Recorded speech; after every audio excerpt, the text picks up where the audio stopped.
Alors bonjour, bonsoir à tous et à toutes. Alors aujourd'hui pour cette capsule dans les chroniques du docteur Résimon, salut Stéphane d'abord.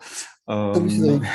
alors aujourd'hui on va vous parler de l'hyperthyroïdie. C'est vrai qu'on parle souvent de l'hypothyroïdie et là je pense que c'est intéressant de vous parler de l'hyper. Alors Stéphane, qu'est-ce que tu peux nous dire là-dessus? En effet, sur les réseaux sociaux, on dit souvent, vous ne parlez que de l'hypothyroïdie, pas de l'hyperthyroïdie. Mais ce qui se passe, c'est que l'hyperthyroïdie échappe quasiment au domaine thérapeutique des nutritionnistes ou des naturopathes ou de ceux qui font de médecine intégrative. Parce que l'hyperthyroïdie, alors en pourcentage par rapport à l'hypothyroïdie, je dirais, c'est du 1 sur 1000, voire 2-3 sur 1000, je n'en sais rien, je ne connais pas les statistiques. Mais par an, des patients qui viennent me rendre hyperthyroïdie, j'en ai peut-être un ou deux, alors que des hypothyroïdiens, j'en ai plusieurs par jour. C'est aussi simple que ça.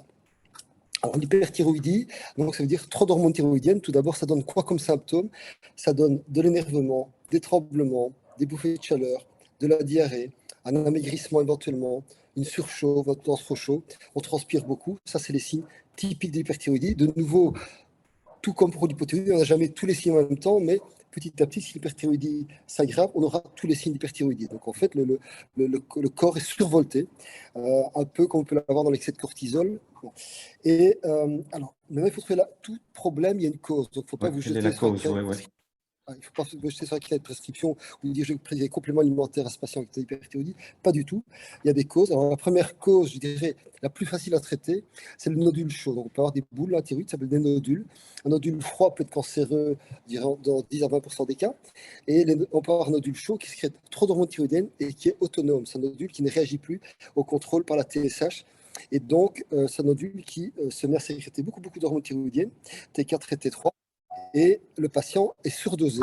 Et ça se voit à la prise de sang, puisqu'on a une TSH écrasée à 0,0. Et on a une T4, une T3 qui montent, qui sont au-dessus des limites supérieures. Alors, quelle limite supérieure, il n'y en a pas, mais bon, voilà. Mhm. Disons une T3 au-dessus de 5,2, plutôt vers 8, 10, 12, et une T4 au-dessus de 15, 20, 25, 30, et une TSH qui est à 0. Eh bien, il faut savoir que dans mes traitements, enfin, dans les traitements d'hypothyroïdie bien conduits, on a des TSH indétectables. Donc, beaucoup de médecins confondent hyperthyroïdie et patients traités pour une hypothyroïdie parce que la TSH est à 0, ça n'a rien à voir. C'est normal d'avoir une TSH indétectable qu'on est en hypo bien traité. Et donc, le nodule, comment est-ce qu'on traite ça? C'est tout simple, on le retire. C'est chirurgical. Il Mhm. faut se dire qu'en médecine, tout n'est pas guérissable par des compléments, une hygiène de vie, une bonne alimentation, etc. La chirurgie existe et la chirurgie, elle est là pour s'en servir. Donc, il ne faut pas être anti-chirurgie ou anti-ceci. La médecine, c'est un panel de techniques différentes qu'on doit utiliser à bon escient. Alors maintenant, pour des personnes très âgées, en mauvais état, où on aurait des scrupules à les endormir, ce qui devient rarissime, maintenant avec les techniques d'anesthésie qu'on a, ça n'existe quasi plus, ce genre de patients, on peut envisager de traiter, de brûler, entre guillemets, ce nodule par de l'iode radioactif. Mais je veux dire, c'est chipota, une petite incision, ça peut même se faire sous hypnose d'ailleurs, et on va retirer ce nodule qui est toxique. Donc un nodule chaud pour lequel il y a des effets secondaires d'hyperthyroïdie, on appelle ça un nodule toxique. Deuxième cause, et c'est la cause principale d'hyperthyroïdie, c'est la maladie de Hashimoto, une thyroïdite auto-immune au stade débutant. Donc un Hashimoto commence, souvent, mais pas toujours, on a une phase hyper qui peut durer quelques heures, quelques jours, voire quelques semaines. Et puis cette phase hyper s'estompe et va vers, soit tout se normalise, ça peut arriver, rare, soit on va vers une phase hypo, donc beaucoup d'hypothyroïdiens, on a une phase d'Hashimoto, où la thyroïde est en train d'être détruite par ses propres anticorps, et c'est une maladie auto-immune, on en reparlera tout à l'heure, prise en charge de l'auto-immunité, c'est du domaine de nos compétences. Euh, et, et de nouveau, l'hypothyroïdie, comment est-ce qu'on la traite? Ça va de quelques compléments alimentaires permettant de transformer la T4 en T3 jusqu'à des traitements par hormone T4, T3. Voilà.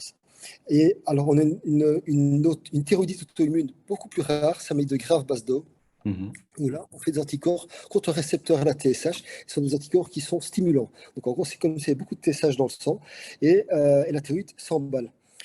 De là, on fait appel à des médicaments, c'est des médicaments allopathiques qui s'appellent propylturacil, mercazole. Et ce sont des médicaments qui ne sont pas sans effet secondaire au niveau des globules blancs ou du foie, mais je dis qui marchent bien. On les donne pendant quelques mois à un an, voire 2 ans, puis on essaie d'arrêter. On peut avoir la chance que l'hyperthyroïdie ne revient pas. Et si elle revient, on peut rester en deuxième traitement. Et si ça ne va pas, malheureusement, on n'a plus que la solution de thyroïdectomie. On retire la thyroïde qu'on n'arrive pas à réguler avec l'allopathie.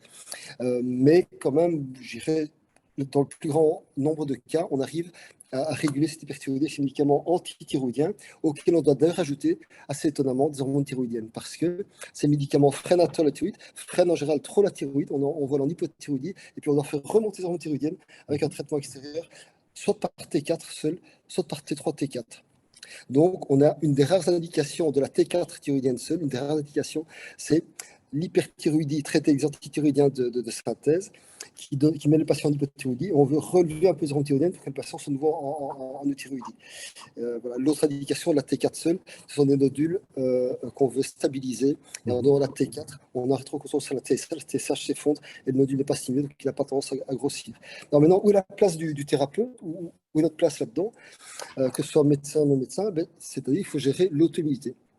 Moi, je dis toujours, quand un patient a des anticorps anti-TPO, thioperoxydase, donc des anticorps ou des antithyroglobulines, eh bien, ça veut dire que le patient a un terrain auto-immun, c'est-à-dire qu'il a un terrain où une maladie auto-immune peut se déclencher et peut donc, s'aggraver et ces patients-là d'ailleurs peuvent faire 2, 3, 4, 5 maladies auto-immunes accumulées si on ne gère pas les causes de l'aggravation. Donc il y a toujours un terrain génétique par rapport aux maladies auto-immunes, enfin pas toujours, mais très très souvent. Il y a une génétique particulière pour la polyarthrite, pour la spondyloarthrite ankylosante, pour le lupus. Donc en gros, on a des gènes qui disent je pourrais faire cette maladie-là, mais qu'est-ce qui va la déclencher? Alors c'est très simplifié ce que je raconte, une vitamine D trop basse. Une vitamine D, en moyenne, il faut entre 8 et 12 unités par jour de vitamine D pour un adulte de 60-80 kg, pour avoir des taux sanguins au-dessus de 80 nanogrammes. Donc, en gros, quand une vitamine D est basse, on a jusqu'à 20 fois plus de certaines maladies auto-immunes, comme la sclérose en plaques, la polyarthrite, la Hashimoto, ça. Et également le cortisol. Le cortisol, c'est une hormone surrénalienne qui régule l'immunité. Pas assez de cortisol, baisse d'immunité. Trop de cortisol, baisse d'immunité. Il faut un juste milieu. Et donc, or, dans ce qu'on voit chez les maladies auto-immunes, c'est que ces patients-là n'ont pas assez de cortisol.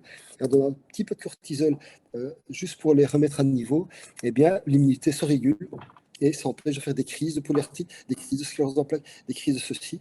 Et la troisième chose à réguler, c'est le biotatien, la flore intestinale. En effet, dès que l'immunité provient en grande partie de la flore, si on a une mauvaise flore, l'immunité se dérègle et ça la porte ouverte aux maladies auto-immunes. Alors, on va me dire, oui, mais cortisone, ça veut dire cortisone? Pas du tout. On peut également réguler la fonction surrénalienne. À partir du moment où le cortisol n'est pas trop bas, à partir du moment où il reste quand même une sécrétion conséquente de cortisol, on peut régler ça avec des compléments alimentaires. On sait que la surrénale a besoin de magnésium, a besoin de fer, a besoin de vitamine C. On a des plantes également qui sont régulatrices du cortisol, qui sont l'ashwagandha, qui sont le rhodiola. Donc, on a tout un ensemble de compléments qu'on peut utiliser pour augmenter l'efficacité ou la synthèse de cortisol dans le sang. Alors, est-ce qu'a priori, on peut passer de l'hypothyroïdie à l'hyperthyroïdie par une mauvaise médication ou une mauvaise complémentation ou de manière naturelle?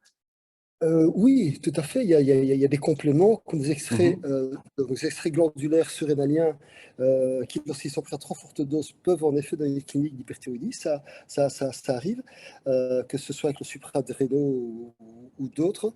Ça peut arriver, donc il faut, ça, c'est au thérapeute, à apprendre à son patient quels sont les signes d'hypo qu'il a, quels sont les signes d'hyper qu'il pourrait avoir, et lui dire que s'il va vers l'hyper, il doit réduire son traitement. Et on sait très bien qu'en fonction qu'il fasse chaud dehors plus 40 degrés ou froid moins 1 degré, le traitement peut être de 1 à 4 ou plus. Donc il faut savoir réguler son traitement en fonction de ses sensations d'hyper et d'hypo et en fonction de la température extérieure. Et donc là, on est d'accord que dans ce cas-là, il n'y a pas de grande gravité, c'est juste diminuer Non. la complémentation et tout va rentrer Oui, dans l'ordre. voilà, la T3 qui est l'hormone la plus active, a une durée de vie très très courte. Donc en gros, on est en surdosage, on tremble, on ne s'énerve pas, on se calme, on attend quelques heures et c'est bon. Par contre, si on est en surdosage de T4, là, ça a la durée de vie est beaucoup plus longue et là, on peut être dans les ennuis pendant plusieurs jours. OK. OK. Eh bien, merci pour toutes ces explications. Je vais y arriver. Et on se retrouve pour la prochaine capsule. À tout de suite. À tout de suite.